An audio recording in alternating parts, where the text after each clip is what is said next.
lebih sempurna. Lalu oleh sebab itu puasa termasuk faktor penting dari beberapa faktor penyucian jiwa.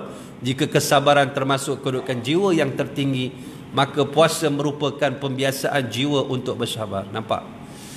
Puasa ni dia mengajar kita bersabar. Disebutkan dalam sebuah hadis, as-saumu nisfus sabr. Artinya puasa adalah sebahagian kesabaran. As-sabar ni satu perkara yang sukar. Apatah lagi kepada perkara yang kita suka. Bendanya kita suka makan, tiba-tiba tak boleh makan. Suka minum, tak boleh minum. Dalam keadaan hari ini bernikah, besok puasa, bersama dengan isteri itu menjadi haram bila masuk waktu puasa. Nak sebutnya, mereka tinggal makan, mereka tinggal minum, mereka tinggal syahwat. Kerana apa? Kerana Allah. Sebab itu nilai dia cukup besar di sisi Allah. Sebab tu kalau sembahyang kan, dia ada nilai-nilai dia. Berjemaah 27. Seorang-seorang dapat satu. Subhanallah. Kalau dekat Masjidil Aqsa, satu waktu sama 700 waktu di Masjid dan Surau Ar-Rahman. Bila pergi Masjid Nabawi, dia naik lagi. Satu waktu di sana, 1000 waktu di Surau Ar-Rahman. Pergi Masjidil Haram. Dalam arti kata lain, satu waktu menyamai dengan 100,000 waktu di Surau Ar-Rahman. Pergi Masjid Quba, satu waktu, satu salam, 2 rakaat, menyamai satu umrah. Dalam keadaan tekatan-tekatannya, Allah sudah berikan nilai dan ganjarannya. Tetapi dalam keadaan ini, Allah beri pada kita yang namanya puasa, illa saum fa inni ajzi bihi. Adapun puasa, aku yang beri, kerana dia meninggalkan syahwat dia kerana aku, kata Rasulullah sallallahu alaihi wasallam. Jadi ini nilai yang cukup besar dan dia melibatkan kesabaran. Sebab tu sabar ini, perkataan sabar, sabara ni bahasa Arab al-man'u, menahan. Kita boleh marah tak marah, menahan. Kita boleh lawan tak lawan, tahan. Perkataan tahan ini menyebabkan kita ni menderita. Di atas penderitaan itulah besar pahalanya. Allahu Akbar. Sebab itu syarat untuk ilmu ni, dia bukan sabar, sabara. Tapi Imam Asy-Syafi'i kata istibar, alif sad ta ba alif ra. Maknanya sabar tu dah pedih dah. Istibar lagi pedih, tuan-tuan. Bapak kepada sabar tu istibar. Dia bahasa Arab ni, kalau kita menambah satu huruf, dia punya makna makin atas. Makin banyak kita tambah, makin atas. Istibar ni asalnya sabara. Berapa banyak huruf ditambah itu? Nak ceritanya sabar yang sungguh-sungguh. Sebab tu kata Imam Asy-Syafi'i, belajar ni ada 6 benda. Ada 6 syarat. Pertama dia kata zakat, cerdik. Cerdik ni satu yang Allah bagi, satu cerdik yang muktasab, dia cari. Cerdik ni kadang-kadang bukan sebab kita cerdik. Cerdik ni Allah bagi sebab kita mujahadah.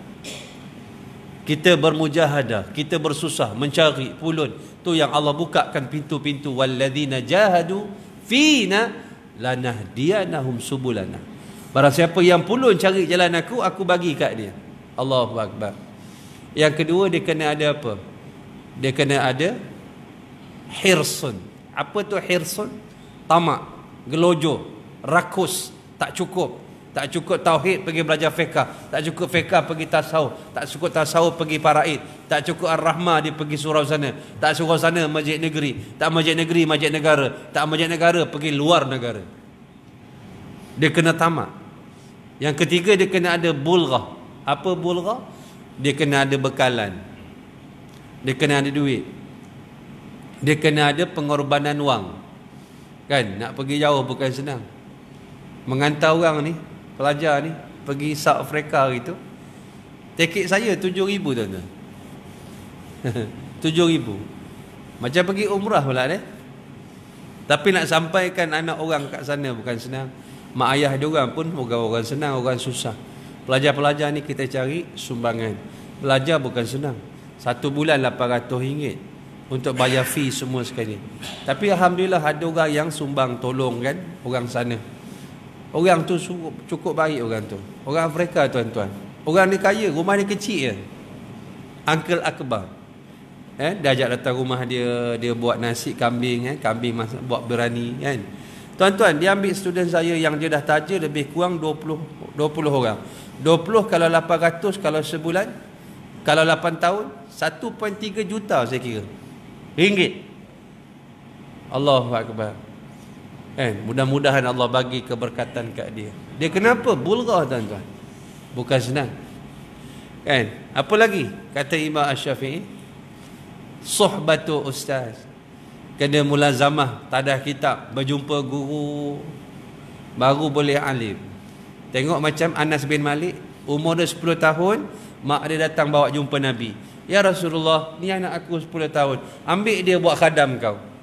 Sebab tu kalau kita buka kitab Syama'il Muhammadiyah tentang sifat Nabi, rambut Nabi, serban Nabi, baju dia warna apa, janggut Nabi ada uban 12 helai, Nabi minum gelas dia macam mana, pinggan dia macam mana, Nabi suka makan sayur labu. Cuba tengok, kita akan jumpa Anas bin Malik. Anas bin Malik sebab dia duduk dengan Nabi.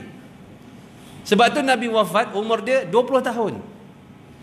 Umur dia duduk dengan Nabi 10 tahun. Nabi sampai Madinah, aku tak ada apa ya Rasulullah, ada anak ni 10 tahun, kau ambil lah buat khadam dia. Allahu Akbar.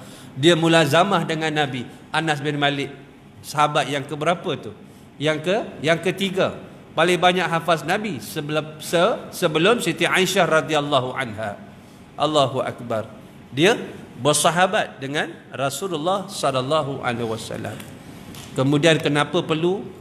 Kena ada yang kelima dipanggil tulu zaman. Belajar ni kena lama. Tak boleh masuk universiti 4 tahun keluar aku pakar hadis, tak boleh. Masuk universiti 6 tahun aku pakar hadis, tak boleh. Yang pakar hadis Maulana ni, saya jumpa itu dekat South Africa. Dia cerita kat saya, siapa yang kat Malaysia pakar hadis yang mengajar Sunan Sitah ni, beritahu saya. Tapi dekat South Africa, dekat India, dekat Pakistan, mereka habis kulit ke kulit. Bukhari, Muslim, Ibnu Majah, An-Nasa'i, Abu Daud, At-Tirmizi ni kulit habis. Beribu hadis. Dia tak mengaku pun aku pakar hadis. Orang dia tawaduk je. Tapi inilah nak sebutnya, dia kena masa yang panjang, tulu zaman. Bukan masuk universiti main tebuk sana, tebuk sini, tebuk sana, tebuk sini, keluar aku pakar hadis, tak boleh. Sebab tu yang terakhirnya istibar, dia kena sabar. Sabar ni perkara yang sangat penting. Sebab yang 5 tu tadi, hujung dia perlu ikat dengan kesabaran. Dengan kesabaran. Subhanallah. Sebab inilah antaranya perkara yang kita sebut tentang puasa. Allah Subhanahu wa taala menjadikan puasa sebagai kemudahan untuk mencapai darjat taqwa. Dia berfirman, wahai orang-orang yang beriman, ya ayyuhalladzina amanu kutiba alaikumus shiyamu kama kutiba alal ladzina min qablikum la'allakum tattaqun. Wahai orang yang beriman, diwajibkan ke atas kamu berpuasa sebagaimana orang-orang sebelum kamu yang bertakwa yang diwajibkan ke atas mereka puasa. Mudah-mudahan kamu bertakwa. Dalam keadaan puasa, Allah kaitkan dengan takwa dia. Dalam ibadah yang lain, Allah tak relate pun dengan hujung dia takwa. Sebab itu antara untuk duduk dalam keadaan proses pembersihan jiwa diri kita untuk mencapai ketakwaan, puasa. Ini antara apa? Antara khususiah, perkhususan dalam ibadah puasa. Subhanallah. Tetapi puasa yang macam mana? Kita nak tengok takwa yang dipinta oleh Allah daripada hamba-Nya, dan takwa sebanding dengan penyucian jiwa. Allah Subhanahu wa taala berfirman yang bermaksud demi diri manusia dan yang menyempurnakan kejadiannya dengan kelengkapan yang sesuai dengan keadaannya, serta mengilhamkan untuk mengenal jalan yang membawanya kepada kejahatan dan yang membawanya kepada bertakwa. Sesungguhnya berjayalah orang yang menjadikan dirinya yang sedia bersih bertambah-tambah bersih dengan iman dan amal kebajikan.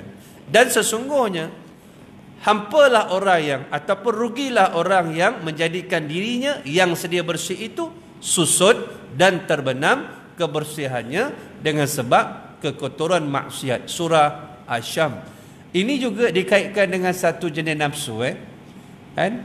Fa'alhamaha fujuraha wa taqwaha. Qad aflaha man zakkaha wa qad khaba man dassaha. Nafsu ni kalau kita tengok pembahagian nafsu-nafsu ni, kan? Ulama kata yang asasnya 3 saja.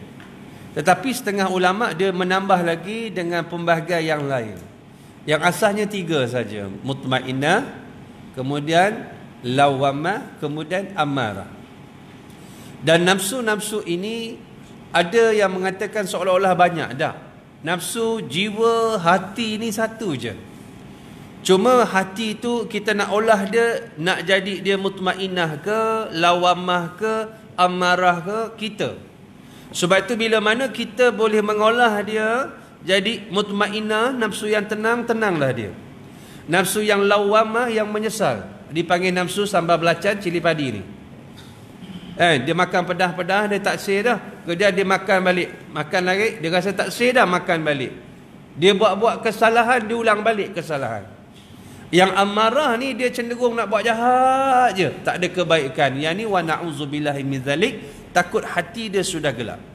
Tapi di sana kata ulama ada nafsu lain, antaranya yang tak ada pada orang biasa, dipanggil mutakamilah. Nafsu yang saling melengkapkan, yang ni dimiliki oleh nabi-nabi dan juga rasul-rasul. Dan di sana ada satu lagi nafsu yang namanya keliru, yang dipanggil mulhamah. Ini di surah Syam sebut. Fa'alhamaha, kami ilhamkan pada jiwa, pada nafsu tersebut. Apa dia? Fa'alhamaha fujuraha, kejahatan, fajir, wa taqwaha, ketakwaan. Tapi dalam keadaan ini mereka keliru nak pilih jalan kebaikan. Pergi surau, rembat selipar Pak Imam. Pergi sembahyang, kain plakatnya curi. Dalam mencapai matlamat, kaedahnya salah. Dia keliru. Alhamdulillah Ustaz, berkat anak saya merompak bank, hantar saya buat haji. Oh, pakej mahal Ustaz, cerah masa depan. Nak sebutnya apa? Dia keliru dalam dia nak membersihkan dirinya.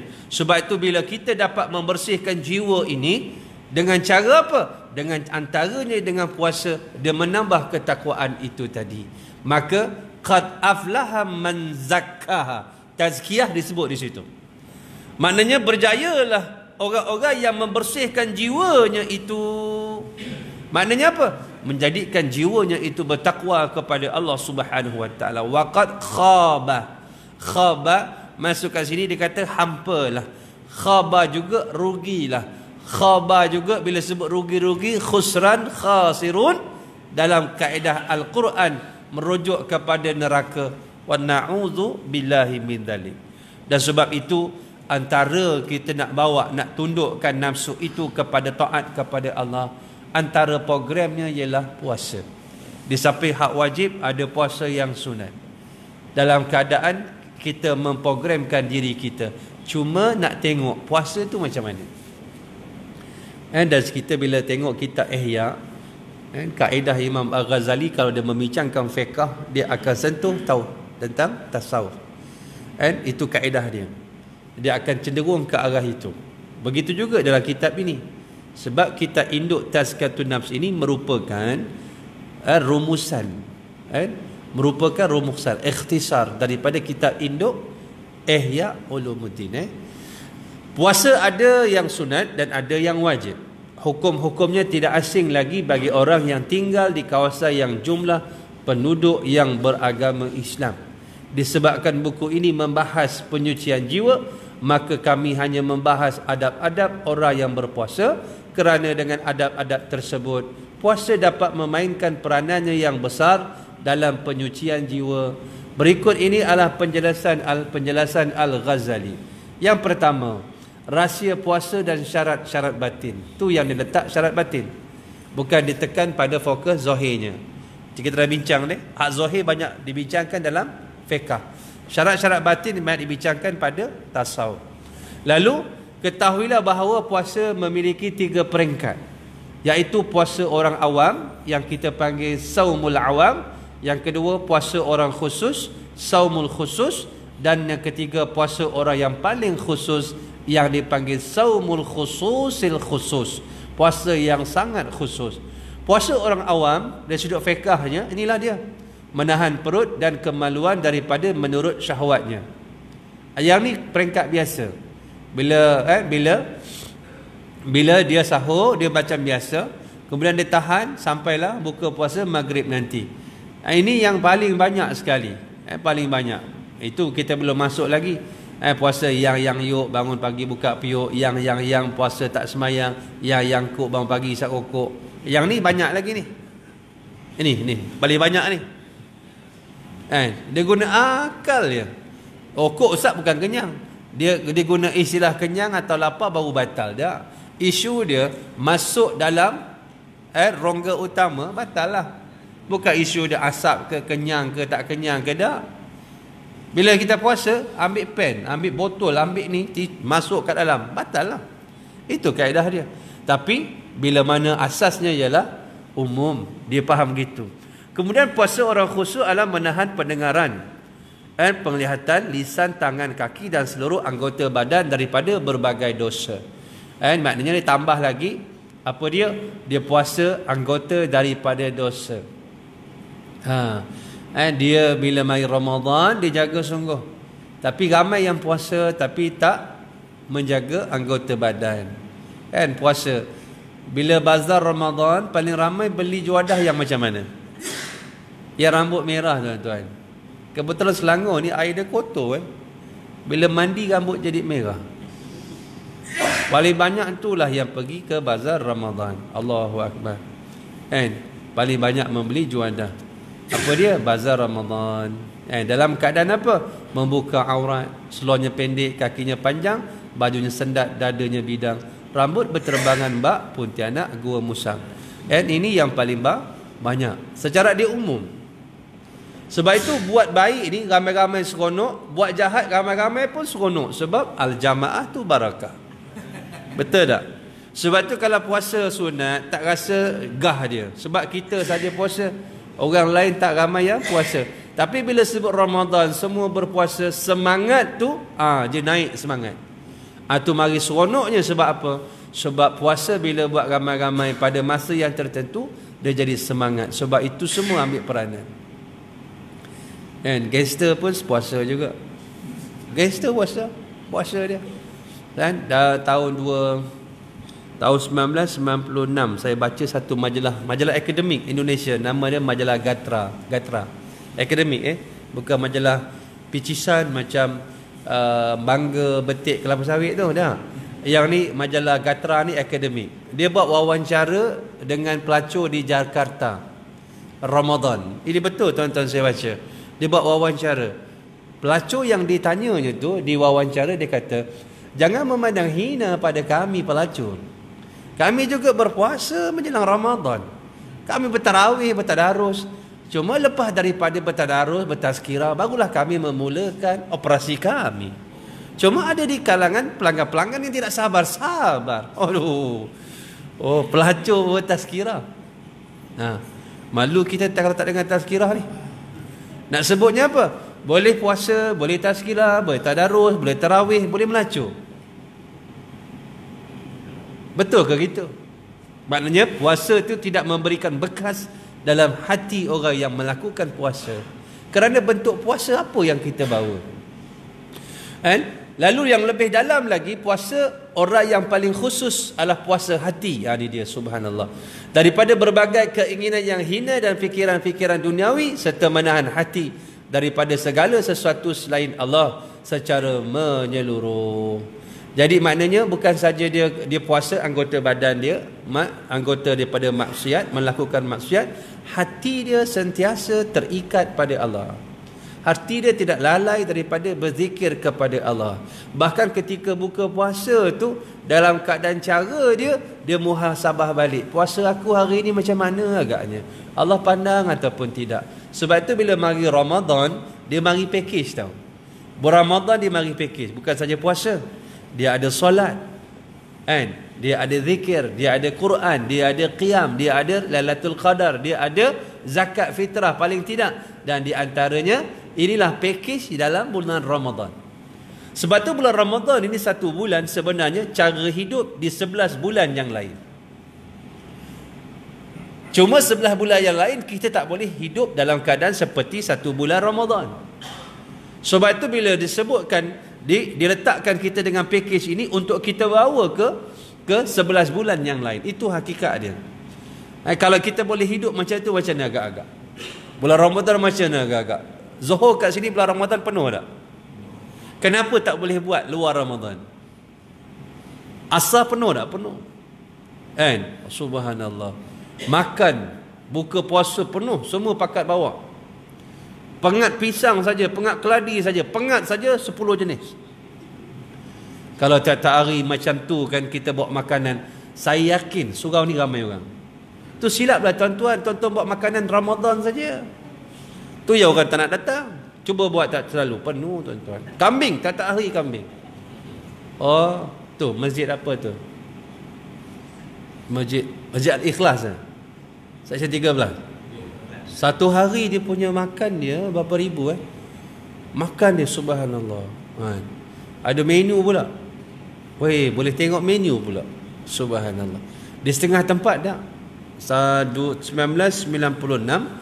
di Faisal Abad dekat dengan Lahore, 3 beranak mati makan racun satu Ramadan. Ayah dia bagi anak yang besar tak nak makan, dia tahu tu racun. Anak kedua makan, ketiga makan, ayah pun makan racun. 3 beranak mati. Bila? Satu Ramadan. Saya ingat lagi, saya kat sana. Sebab tak ada makanan, nak buka tu tak ada makanan. Pertama fakir harta, kedua fakir ilmu, bunuh diri. Mudah-mudahan Allah cucui rahmat kepada rohnya. Tapi nak sebutnya, dalam keadaan kita sini bermewah-mewah, ada orang Islam lain susah. Tapi kalau kita rasa, kalau begitu keadaan buka kita, adakah kita mencapai tahap ini? Tak sampai. Tak sampai. Kan? Kalau sahur pun dah bincang, nak buka apa? Itu bukan nilai dia. Nak buka apa dia fikir tu? Nak merancang-rancang, dia susunnya dalam keadaan ini, dalam keadaan hati orang yang paling tinggi martabat dia ketika berbuka puasa, dia muhasabah lagi. Puasa aku hari ni agak-agak Allah terima atau tidak. Dia muhasabah. Ini orang yang bijak. Al-Kayyis. Mandana nafsahu. Sentiasa muhasabah dirinya. Dan puasa ini boleh batal kerana memikirkan segala sesuatu selain Allah. Nampak? Bagi orang yang paling khusus ini. Dan memikir segala sesuatu selain Allah ketika puasa boleh membatalkan puasanya hari akhirat. Dan memikirkan dunia kecuali untuk akhirat dan tidak lagi disebut dunia. Kecuali dunia yang dimasukkan untuk agama, kerana perkara itu merupakan bekalan untuk akhirat dan tidak lagi disebut dunia. Tingkat ini merupakan tingkat para nabi, siddiqin, muqarrabin, orang-orang yang dekat kepada Allah Subhanahu wa taala. Kami tidak memanjangkan perbahasan mengenainya secara lisan, tetapi kami akan merealisasikannya secara nyata. Puasa ini adalah menghadap sepenuh tekad kepada Allah Subhanahu wa taala dan berpaling dari selainnya, semakna dengan firman Allah taala. Dan Allah Subhanahu wa taala yang bermaksud, katakan qulillah, katakan Allah yang menurunkannya, kemudian sesudah kamu menyampaikan Al-Quran kepada mereka, biarkanlah mereka bermain-main dalam kesesatan. Suratul An'am ayat 91. Dalam keadaan ini, ada pun puasa orang yang khusus, iaitu puasa orang-orang yang soleh, adalah menahan anggota badan daripada berbagai dosa. Puasa ini menjadi sempurna dengan 6 perkara. Ada pun peringkat yang kedua yang dipanggil saumul khusus. Ini orang yang soleh, dan orang-orang yang saleh. Pertama awam. Yang awam ni kita panggil budak kecil lah. Mula-mula puasa macam mana? Kan mak kita ajar matematik kan. Kalau tak tahan, pukul 12 makan lah. Besok pun pukul 12 makan. Campurkan jadi sehari. Tak tahulah dia belajar mana mak kita. Tapi itulah yang ditekankan pada anak-anak. Sebab itu kadang-kadang cara kita menekankan anak kita puasa, kita menyungguh. Sembayang tidak. Nanti anak kita puasa tidak solat. Dia bagi duit pula tu. Satu hari RM10. Anak pun fikir 30 hari 300. Dia fikir gitu. Tapi kalau kita kata solat satu waktu RM10, kita yang mati syahid. Satu hari 5 kali sepanjang masa dia solat mati syahid. Pandai pula kita kira. Tapi penekanan itu biar seimbang. Sebab sebelum puasa, pakejnya mestilah solat. Kan? Jangan jadi satu adat. Dulu saya berniaga dekat Gelang Serai tu. Singapura. Kan? Kampung Melayu Gelang Serai ni, Ramadan ni tempat tumpuan kat situ. Tumpuan. Sebab tu orang Melayu sana bila raya wajib dia punya pagi raya solat mesti lengkap. Dia punya apa dia, baju raya dia, capal dia, butang baju raya, songkok mesti lengkap. Tapi puasa tak mesti lengkap. Kalau tengok dia bawa rokok tu biasa budak sekolah Melayu Islam ni. Pukul 4 tu 3.30 tu orang dah duduk dekat keliling Gelang Serang itu ada kedai-kedai makan Melayu lah. Orang dah duduk kat situ. Sebab apa? Sebab takut tak dapat meja. Jaga meja dulu, bukan jaga solat, jaga meja. Masa asar tu saya tengok ada seorang pakcik tu ada arak ataupun dekat meja dia ada arak. Saya kata, pakcik buat apa ni? Tunggu meja, kata dia. Ini apa ni? Biasa, kata dia. Tak kata arak, dia kata biasa. Arak. Saya kata, kenapa tak minum? Takut batal. Takut batal. Tunggu azan makan. Tunggu azan. Bagus juga, cerah masa depan. Sampai tahap tu ada. Tak bolehkah kita nak relatekan, kaitkan puasa dengan solat, solat dengan akidah? Dia tali ikat mengikat. Sebab tu tapak agama ini akidah tu. Kalau akidahnya cantik, cantiklah. Akidah dia bengkok, bengkoklah. Akidah dia tegak, tegaklah. Lurus, luruslah. Mata yastaqimu dhillu wal udu a'waj. Bila akan tegaknya bayang-bayang, kalau tiangnya bengkok. Sebab tiang ini membentuk bayang-bayang.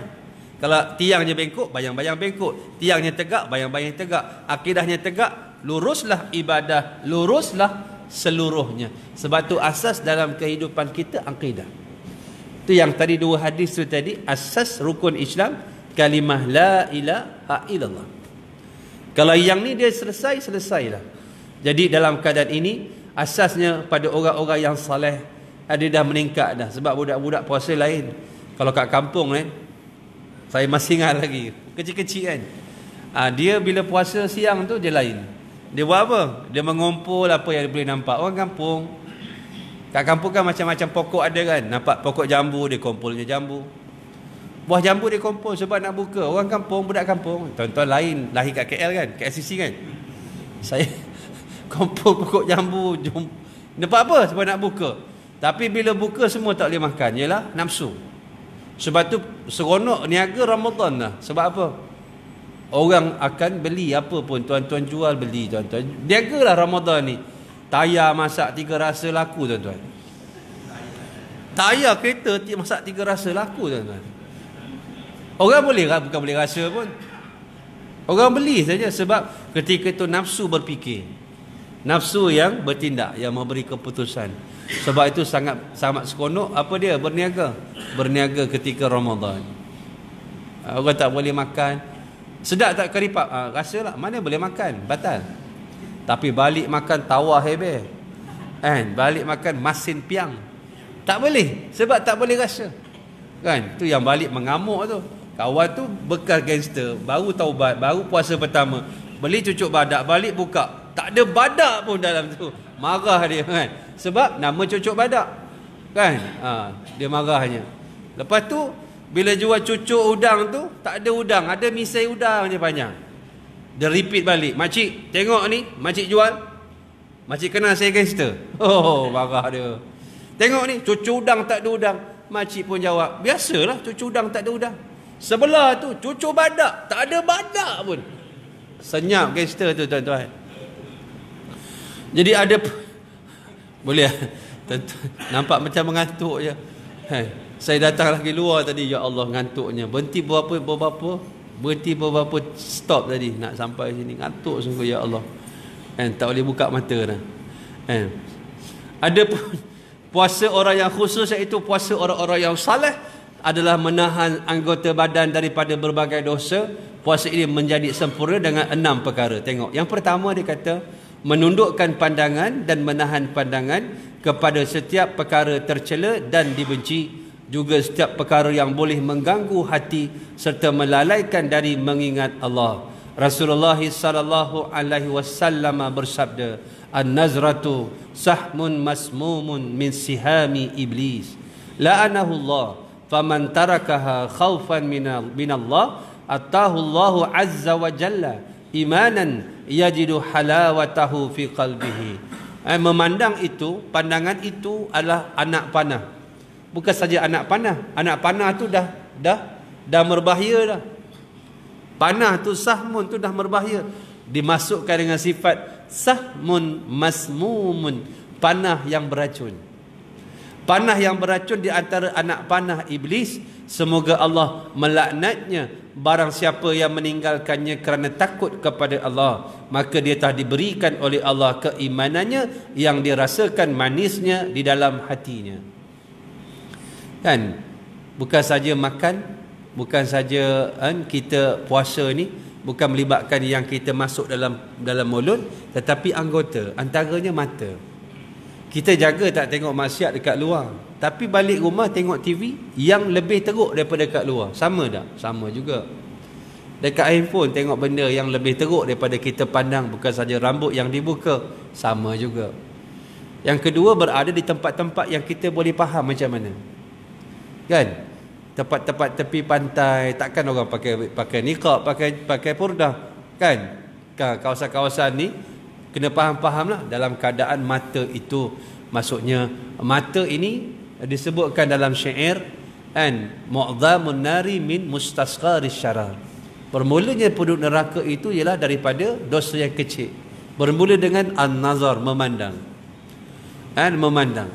Memandang perkara yang harus, perkara yang dibenarkan kepada perkara yang haram, menimbulkan syahwat, merasakan sesuatu dalam hatinya, membawa kepada berjumpa, bercakap, akhirnya berzina, akhirnya berzina dan juga membunuh, anak zina dan sebagainya.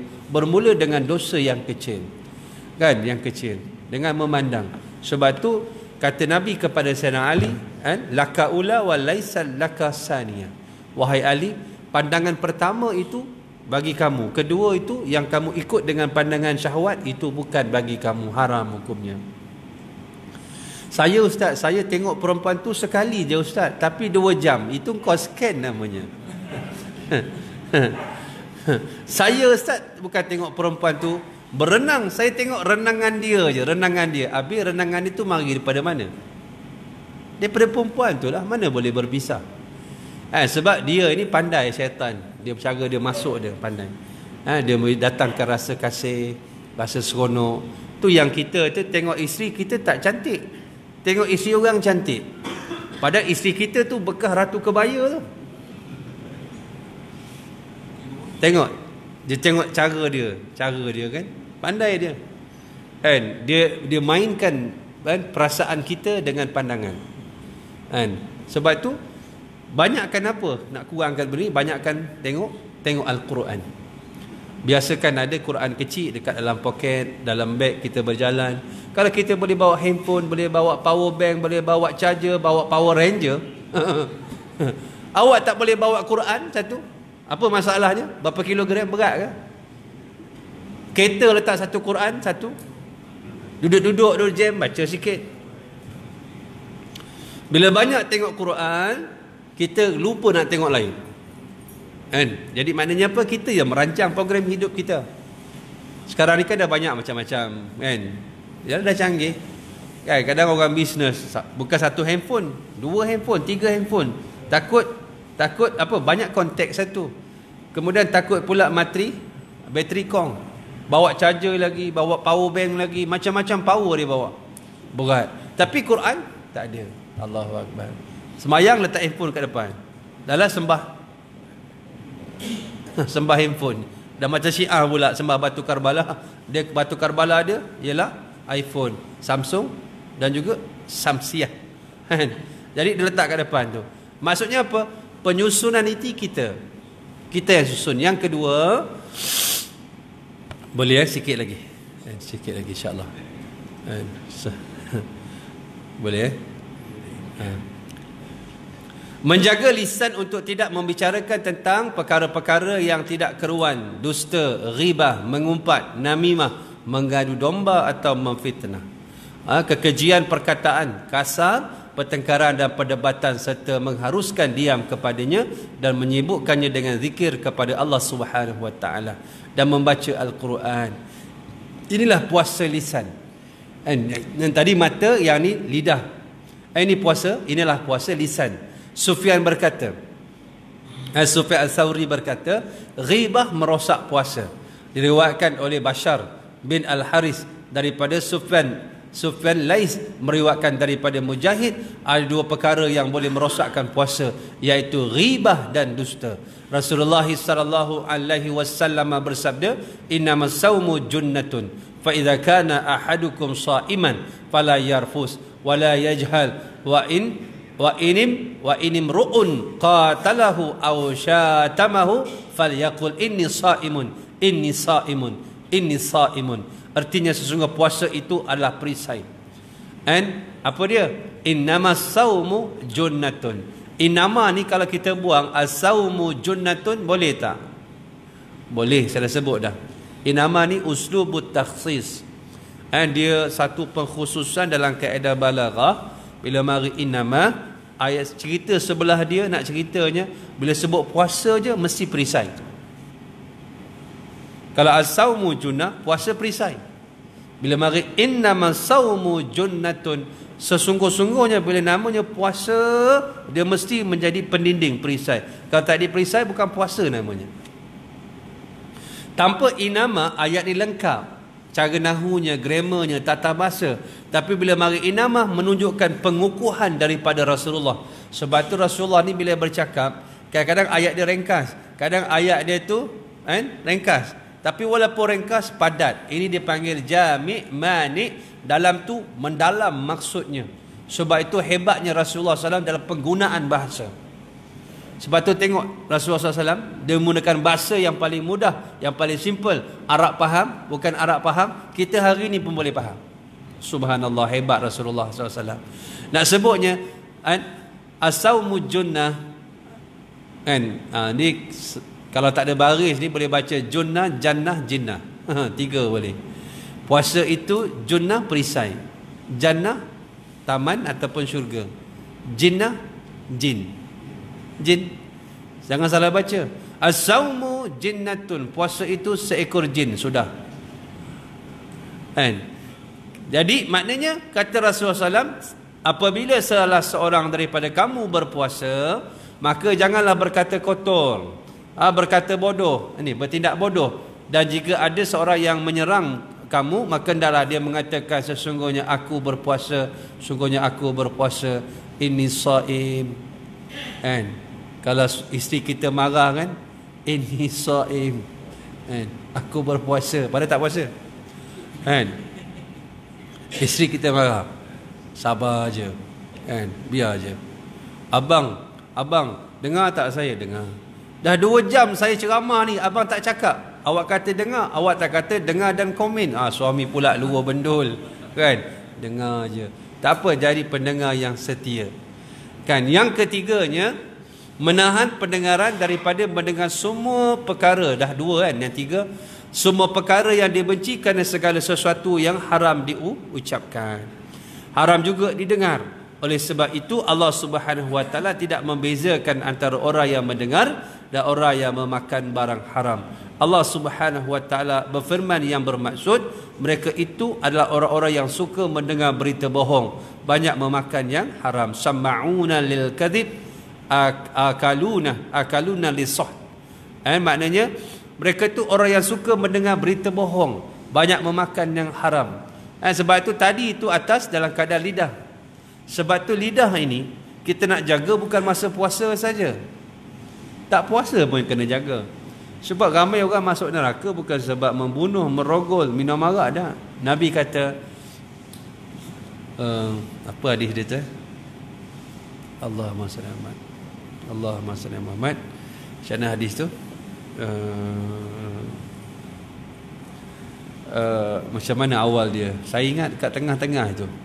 Dekat tengah dia kata ala wujuhim au manakhirihim am min hasaidi al-sinatihim. And kebanyakan ahli neraka itu diseret oleh muka dan hidungnya dalam neraka sebab dengan kerja buat lidah. Lidah tak bertulang ni. And fitnah orang, mengumpat orang. Sedap pula mengumpat. Nama dia bawang lah ni. Baca-baca surah Al-Kahfi habis dah, berdengung dah, keluar-keluar mengumpat. Sembayang, keluar mengumpat. Mengumpat yang haram pula tu. Mengumpat yang harus tak apa. Nak memberi kefahaman pada orang tentang perkara mungkar yang harus, tentang apa dia? Penguasa yang zalim tak apa. Yang ni yang haram saja. Jadi ini ini perkara yang sangat berbahaya. Di samping itu juga ialah tentang apa dia? Pendengaran.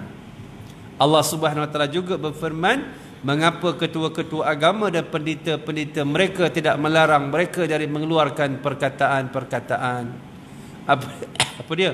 Yang dusta dan daripada memakan yang haram. Siapa mereka itu? Pendeta-pendeta Yahudi. Jadi mendiamkan ghibah adalah haram. Allah Subhanahu Wa Taala berfirman yang bermaksud, kerana sesungguhnya kalau kamu berbuat demikian, tentulah kamu serupa dengan mereka. Maknanya apa?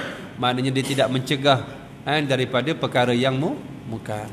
Sebab itu dia menyuruh yang ma'ruf, mencegah kemungkaran ini, dia benda yang terikat. Tengok dalam surah Luqman apa Allah sebut? Ya bunai aqimus salat. Wahai anakku, dirikan solat. Wa'mur bil ma'ruf, suruh buat baik. Wanha 'anil munkar. Suruh buat baik, cegah kemungkar. Wasbir, bersabar disebut situ. Alama asabat. Inna dzalika min azmil umur. Bila kamu berdirikan solat, kat situ pun perlu kepada kesabaran. Untuk menghasil solat yang baik, seperti mana puasa yang baik, dia perlukan kepada kesabaran. Perlukan kepada tawaduk, perlukan kepada tertib, perlukan kepada khusyuk, perlukan kepada kesungguhan, perlukan kepada ilmu, perlukan kepada fokus, perlukan. Lepas solat ini yang susah nak jaga ni, melainkan orang-orang yang telah dimanis, dilazatkan oleh Allah amalannya, lalu dia suruh buat baik. Tak cukup suruh buat baik sebab ada orang buat jahat. Contoh tuan-tuan, etis.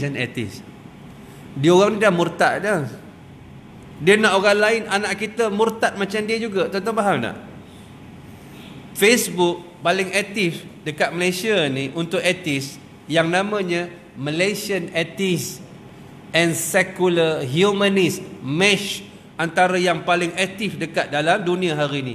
Dia ada 11 Facebook ni, media sosial ada 11 tuan-tuan. Antaranya Warung Etis, Malaysian Atheist and Secular Humanist. Apa lagi? Proud become murtad, bangga menjadi murtad. Dalam ni semua Melayu Islam. Tuan-tuan sedar tak sedar ni? Ni nak cerita ni, saya takut ni. Dia sudah murtad, dia nak orang lain murtad. Mereka ada AGM, annual grand meeting mereka ada dia punya macam-macam lah program-program mereka. Dan antaranya program-program besar, majoriti dia yang hadir daripada 3 bangsa ni Melayu Islam. Benda ni berat tak? Berat. Habis kita buat apa? Buat bodoh. Sebab itu benda ni kalau kena pada anak-anak kita rosak. Tuan-tuan, dia punya dialog dalam media sosial ni level gaban ni, Super Saya peringkat kedua ni, Dragon Balls, tahu? Dia lontarkan dalam tu budak-budak muda yang tak ada basic agama, tauhid. Apa dia kata? Allah cipta alam, kamu percaya? Percaya. Aku nak tanya sekarang, siapa cipta Allah? Goyang budak-budak ni semua. Pengalaman raya setelah murtad ni lebih seronok sebelum murtad lagi. Allahu Akbar. Siapa nak jaga ni kalau kerajaan tak jaga? Harapkan siapa? Orang yang ada kesedaran. Bukankah ini yang disebutkan oleh Allah, inna syirka la zulmun azim. Sungguh syirik itu ialah kezaliman yang maha besar. Jadi kerja kita apa? Kerja kita nak mempertahankan akidah ni. Yang saya takut ialah anak muda. Macam tuan-tuan dah memang pakar lah duduk dalam kuliah ni. Memang tuan-tuan dah orang pakar, orang kuliah. Pukul subuh sampai pukul 12 pun dia tunggu saja, tinggal ustaz seorang. Dah pakar. Tapi anak-anak kita yang kat luar tu, cucu-cucu kita apa nak jadi kalau tak ada sentuhan agama, tidak ada kekuatan. Kejahatan pula disusun dengan begitu cantik, well organized, well educated, well ni, kan? Jadi dalam keadaan kita yang tak berapa well ni macam mana? Dalam keadaan ini kita kena faham. Kan? Berbahaya tak? Bahaya. Kan? Takut duduk Malaysia lah ni tuan-tuan. Saya nak pindah planet Pluto dah sekarang ni, tapi tak ada sampai lagi orang planet Pluto. Tapi nak cerita takut. Ngeri.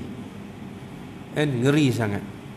Kan? Dalam keadaan kan cabaran dia sangat berbahaya kepada akidah. Itu belum lagi yang lain-lainnya lagi. Dua hari lepas saya lalu dekat Kelang tu, budak-budak keluar daripada gereja pakai tudung tuan-tuan. Saya nak siasat ni. Tapi yang bagi kat saya pun ada video, dia kata dia ikut van tu, memang turun je budak tu, memang dia kata dia sekolah kat gereja tu. Ini masalah-masalah yang berlaku yang melanda kita lah. Sebab tu jiwa-jiwa kerja-kerja dakwah ni kena kuat tuan-tuan. Kena kuat. Kan? Contoh budak ada berzina ni, dapat anak luar nikah. Kita terus pandang hina pada budak ni. Tapi siapa yang ambil budak ni jaga? Gereja. Kita ni bila orang berzina, kita terus buang je dia daripada hidup kita. Dia dah ada satu kesalahan. Kita nak repair dia tau. Kalau kita tak jiwa, kita tak kuat, tak ambil dia akan pergi tempat yang lebih jauh. Subhanallah. Ini yang berlaku bila kita berjumpa dan kita tengok apa kata budak ni. Dia kata yang jaga dia gereja. Gereja. Dekat lorong Haji Tayyib tu, budak perempuan tu dia ada baby, kan? Dia drug addict, tapi dia ada baby, kan? Duduk dekat lorong Haji Tayyib. Nama lorong tercantik, Tayyib. Tapi dia kata yang jaga dia bukan Islam, kan? Jadi bila sahabat kita nak buat macam mana? Kita carilah yang boleh jaga dia. Sebab akidah dia tu tuan-tuan, akidah ni bukan main-main, akidah. Rosak nanti. Kita nak jaga akidah daripada rosak. Ini kerja kita. Sebab itu benda ini sukar. Al-amru bil ma'ruf wan nahyu 'anil munkar dia jalan serentak. Tak ada istilah orang sok sembahyang, jaga masjid, jaga surau, lantaklah jadi apa, jadilah luar sana. Salah tu. Kita kena risau anak-anak kita tak solat, kena buat program nak ajak orang ke masjid yang muda-muda biar dia faham agama Allah Subhanahu Wa Taala. Masjid surau jadi one stop center untuk mereka. Mereka dekat dengan agama Allah. Kalau tak mereka jauh dan mereka dekat dengan benda lain. Kan? Ini benda yang kita jumpa. Yang keempat, sikit lagi, menahan anggota tubuh yang lain daripada berbagai perbuatan dosa. Tadi disebut lidah, telinga, mata. Kemudian anggota tubuh yang lain daripada perbuatan dosa. Menahan kaki dan tangan daripada berbagai perbuatan yang dibenci. Dan menahan perut daripada memakan barang syubhat ketika berbuka puasa. Bukan saja haram, bahkan yang syubhat. Nak didik diri ni bukan senang. Tidak ada artinya berpuasa, iaitu menahan daripada makanan yang halal, kemudian berbuka puasa dengan makanan yang haram. Mana tak ada erti puasa. Kalau kita menahan perut kerana taat pada Allah, tiba-tiba masa buka puasa itu kita makan yang haram. Orang yang berpuasa seperti ini bagaikan orang yang membina sebuah istana dan menghancurkan satu kota. Makanan yang halal akan berbahaya kalau dimakan secara berlebihan, bukan disebabkan jenisnya. Nak ceritanya bukan saja haram. Yang kedua, syubhat. Bawah sikit. Yang lagi bawah lagi, apa dia? Makanan yang halal itu pun dicatunya. Faham? Yang halal itu harus makan, harus. Tapi kenapa dicatunya? Takut dia hidup berlebih daripada kadar yang boleh membawa dia taat kepada Allah Subhanahu Wa Taala. Kan? Nak makan nasi ayam buka ni, silakan.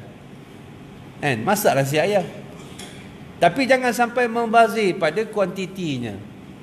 Maknanya itu yang dicatu oleh Rasulullah sallallahu alaihi wasallam. Sebab tu Nabi ni, rumah Nabi ni, kata Siti Aisyah, kami tidak pernah selama seminggu makan kenyang, tak ada. Kadang-kadang kata Siti Aisyah dalam hadis yang sahih, berlalunya bulan berganti bulan, rumah Nabi tidak berasak, tidak masak. Rumah kita kalau tak masak, kita makan di jimat tom yam tu. Jimat tom yam tu. Tapi rumah Rasulullah memang tak makan. Maknanya begitulah keadaan Nabi, keadaan keluarga Nabi, cara Nabi mendidik dari sudut kuantiti makannya. Dalam keadaan apa? Yang inilah sifat orang-orang yang nak meletakkan diri di atas jalan Allah. Bukan saja ibadahnya, tetapi makannya, minumnya, tidurnya, rumahnya semua dikawal. Dalam arti kata lain, dia tidak berlebih-lebih kepada perkara yang halal, perkara yang harus. Dia ambil hak benar, hak penting-penting je, hak wajib bagi dia, sebab dia hanya memikir kepada akhirat. Sebab apa tuan-tuan? Kita ni tuan-tuan, bila mati, yang baik menyesal, yang tak baik pun menyesal. Yang tak baik menyesal sebab tak sempat bertaubat. Yang baik menyesal sebab tak sempat nak buat lebih. Jadi orang yang bijak, dia buat lebih yang baik ketika hidup dia, sebab dia nak simpan dekat sana. Tu dia simpan tu, simpan. Dia dapat banyak di sana. Sebab begitu juga pemakanan tu tadi. Dan tujuan berpuasa adalah untuk mengurangkannya. Tapi kalau buka puasa penuh meja, kan, seorang bawa balik 10 kuih, 10 orang ahli keluarga 100 kuih. Rumah dia jadi bazar Ramadan, dibuang. Sebenarnya pengurusan puasa lagi bagus bila Ramadan tu lagi jimat. Saya pun tak jumpa perkataan puasa tu membazir. Payah nak kata. Sebab apa? Kita merancang kan. Bila puasa kan banyak buka puasa surah masjid. Kita buat program lah, bawa keluarga pergi buka puasa surah masjid. Maknanya kita tinggal fikir-fikir untuk sahur sikit saja. Jadi buka masjid, dapat didik anak, buka masjid, dapat solat berjemaah, jaga waktu. Fokusnya pada ibadah. Tak jumpa dalam istilah membazir dalam bulan Ramadan. Ramadan lagi mudah nak simpan duit sebenarnya. Kan? Boleh simpan sikit untuk kita bersedekah. Kan? Lalu orang yang tidak mahu memakan ubat secara berlebihan kerana takut bahayanya, kemudian dia beralih meminum racun, maka dia adalah orang yang bodoh. Maknanya kita tambah penyakit kita. Barang haram merupakan racun penghancur agama, sementara barang halal adalah ubat yang bermanfaat jika dimakan sedikit. Tengok Tok Guru kata apa? Jika dimakan sedikit, tetapi berbahaya jika terlalu banyak. Tujuan puasa adalah mengurangkan makanan yang halal tersebut. Rasulullah sallallahu alaihi wasallam bersabda, "Kam min sha'imin laisa lahu min siyami min saumihi illa al-ju' wal 'atash." Artinya berapa ramai orang berpuasa tidak mendapatkan daripada puasanya itu kecuali lapar dan dahaga. Dikatakan bahawa dialah yang berbuka dengan barang yang haram, dan ada juga yang mengatakan bahawa dialah yang menahan daripada makanan yang halal, kemudian berbuka dengan memakan daging manusia dengan ribah yang jelas haram. Dikatakan juga bahawa dialah yang tidak menahan anggota tubuhnya daripada berbagai perbuatan dosa. Maksud tadi hadis, kam min sa'imin min laisa lahu min saumi ila ju' wal 'atash. Orang puasa tak dapat pahala. Antaranya berbuka dengan perkara yang haram. Antaranya juga ialah dia berbuka dengan memakan daging manusia, bukan makanan tu, tetapi dengan mengumpat perkara-perkara yang diharamkan oleh Allah. Ataupun dia juga berpuasa tapi tidak menahan tubuh anggotanya daripada perbuatan dosa. Tengok macam mana Nabi berpuasa dah. Pernah satu masa Nabi berpuasa. Puasa ni panas tuan-tuan. Perkataan Ramadan maksudnya, Ramad ni maksudnya panas terik. Masuk Ramad juga ialah panas terik, iaitu puasa itu dia membakar dosa. Sebab tu puasa ni kemuncak dia bakar dosa-dosa. Hasil puasa yang baik, dia membakar dosa, meningkatkan takwa.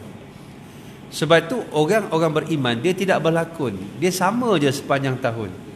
Contoh bila orang pulun Ramadan, dia pulun ujung tu dia ada qiyamul lail, dia pulun 10 malam akhir, tak apalah. Tapi dia pun memilih-milih lagi, ustaz, boleh tak Lailatul Qadar berlaku pada malam yang genap? Boleh. Habis macam mana ustaz, saya bangun hak ganjil je, padan muka. Nak sebutnya apa? Nak sebutnya Orang beriman dia tak memilih ganjil ke, genap ke, tak ada. Ramadan tak Ramadan sama.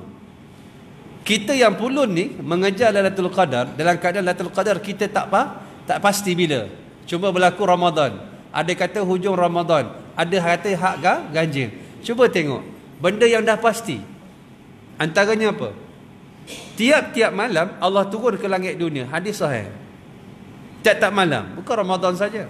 Yanzilu Rabbana tabaraka wa ta'ala ila sama'i dunya kullal lailatin hina yabqa sulusul lailin minal lail. Sungguhnya Allah turun ke langit dunia pada bila? Tiap-tiap malam, 1/3 malam hujung Allah nak tengok hamba-hambanya. Allahu Akbar. Orang yang beriman dia konsisten, sama aja. Rasulullah SAW bila sebut Ramadan ni panas, tuan-tuan, panas.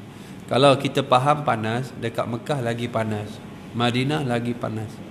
Sebab tu Madinah ni dia punya tamar tamar yang terbaik. Sebab syarat tamar ni pertama, rukun pertama mesti panas. Jadi Shah Alam ni nak tanam tamar tak payahlah. Kan? Tumbuh pokok je, buah tak ada. Sebab dia kurang panas. Dia kurang panas. Jadi Nabi SAW berbuka puasa dengan air sejuk je. Bukan Nabi saja, isteri dia.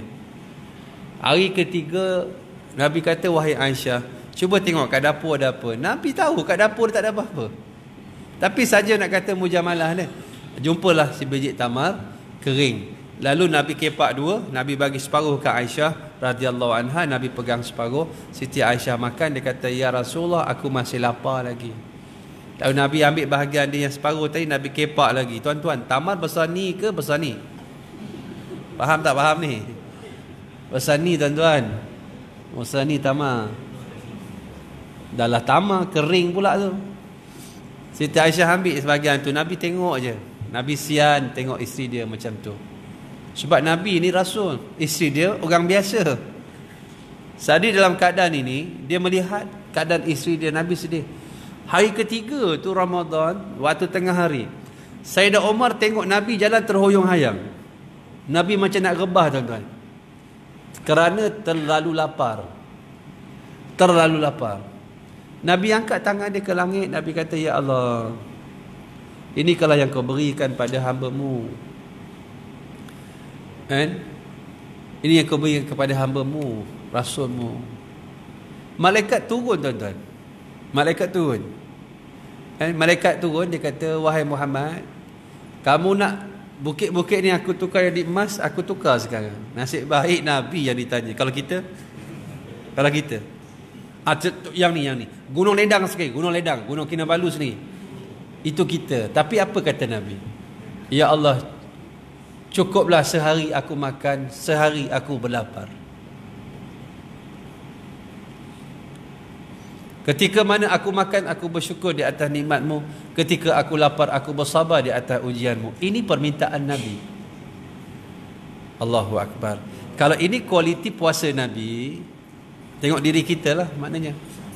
Kita kena susun tu. Sampaikan keadaan kita boleh puasa dalam keadaan yang terbaik lah, tuan-tuan. Dari sudut pemakanannya, apa semua. Kan? Kita didik keluarga kita, bawa pergi surau masjid, insya-Allah kita dapat kawal benda tu. Dia berbeza dengan kat rumah. Kat rumah lain, kat masjid lain. Kita mengikut masa, mengikut program, ada disiplin. Kita boleh kawal banyak perkara. Di samping kita mengatur urus hidup kita ini, insya-Allah. Kita berhentilah poin yang keempat itu, insya-Allah pada masa akan datang kita sambung lagi. Boleh cuma pagi ni ada program dekat Melawati Mall, Melawati Mall Hulu Kelang. Kita ada program kaligrafi. Kita buat Jawi, tulisan Cina, tulisan Tamil, India. Dan juri dia pun 3 orang daripada 3 bangsa ni. Kita buat dekat Melawati Mall. Kalau nak join, nak contoh-contoh, mana tahu tuan-tuan pandai khat, menang lagi tuan-tuan, dapat hadiah pertama tuan-tuan, bercuti ke Syria, pergi tak kembali lagi. Tak nak tuan-tuan. Nak balik juga, alhamdulillah. Hebat. Kan bolehlah bawa bawa keluarga ke anak-anak ke, insya-Allah sampai petang. Sampai petang insya-Allah. Program ni kita set anak-anak muda kita, alhamdulillah. Kita buat untuk anak muda, dan insya-Allah hari ni anak arwah Ustaz Nur Azli Musa akan bernikah. Ustaz Syakir akan bernikah dengan anak senator Ustazah Noridah Saleh. Menarik perkongsian ni. Ustazah anak dia perempuan, anak arwah Ustaz Taliban laki-laki. Yang perempuan ni mak dia meminang anak Ustaz Taliban. Allahu Akbar. Sebab apa? Sebab mak dia faham Ustaz Taliban ni ada kualiti. Jadi dia pinangnya anak orang laki-laki. Bila masa dia pinang hari tu, terperanjat isteri Ustaz Taliban. Dia telefon saya, macam mana Ustaz? Orang pinang anak saya. Alhamdulillah. Anak saya laki-laki Ustaz. Alhamdulillah. Yang pinang pun kita kenal siapa, yang dipinang pun kita kenal siapa. Subhanallah. Habis macam mana Ustaz? Macam mana? Macam tu lah. Saya pun telefon pihak perempuan. Macam mana hantaran? Tak ada hantaran tuan-tuan. Allahu Akbar. Senang orang soleh ni. Nikah saja. Ustazah Noridah ni dia berbesan dengan Menteri Besar Terengganu. Menteri Besar paling besar dia lah, walaupun dia kecil. Tahu hantaran dia berapa? RM1,000 je. Menteri Besar tu. Menteri Besar. Senang tuan-tuan bila orang ada agama kan. Saya kongsi ni sebab saya tumpang seronok pula kan, sebab kita ada sahabat-sahabat yang macam ni. Sahabat-sahabat macam ni kan. Jadi anak Ustaz Nur Azli ni grad Universiti Madinah lah. Universiti Madinah. Bila dah kombo hari tu, dah siap dah ambil gambar, besok ayah dia meninggal dekat Madinah. Sebab tu sahabat-sahabat sekarang bila pergi Madinah lah ni, antara yang jemaah haji pula, jemaah umrah Malaysia suka pergi Bakit nak ziarah kubur Ustaz Nur Azli. Jadi dia ni dah mati lebih terkenal daripada hidup dia kan. Boleh duduk kat Bakit tu bukan sebarang orang lah, sebab kubur dia kat depan ni, bukan kubur kat belakang sana. Kubur dia kat depan. Tuan-tuan masuk Bakit, belah kanan kubur Fatimah Zahra, sebelah dia besar 3 orang anak Nabi, Zainab, Ruqayyah, Ummul Kalthum. Kemudian isteri-isteri Nabi 9 orang melainkan Khadijah dan juga Maimunah. Kemudian depan lagi anak Nabi Ibrahim, depan lagi kubur Imam Malik, Imam Nafiq, depan sikit je kubur Ustaz Taliban. Kami dah tanda dah kubur dia tu. Saya tahu kubur dia, kita dah tanda dah. InsyaAllah kubur dia tu antara kubur yang kekal kat situ. Tak kekal pun dah masuk dalam Bakit. Sebab tu Nabi mengajar pada kita, man istata'a yamuta bil madinati falyamut biha fa inni ashfa'u lima yamutu biha. Siapa boleh mati kat Madinah, mintalah, doalah, menyungguhlah, sebab aku beri syafaat orang yang mati dekat Madinah. Allahu Akbar. Mudah-mudahan insya-Allah. Bismillahirrahmanirrahim. Allah manfa'na bima 'allamtana wa 'alimna ma yanfa'una. Ya Allah, manfaatlah kepada kami dengan apa yang Kau ajar pada kami. Ajarlah kepada kami ya Allah dengan perkara-perkara yang bermanfaat bagi kami.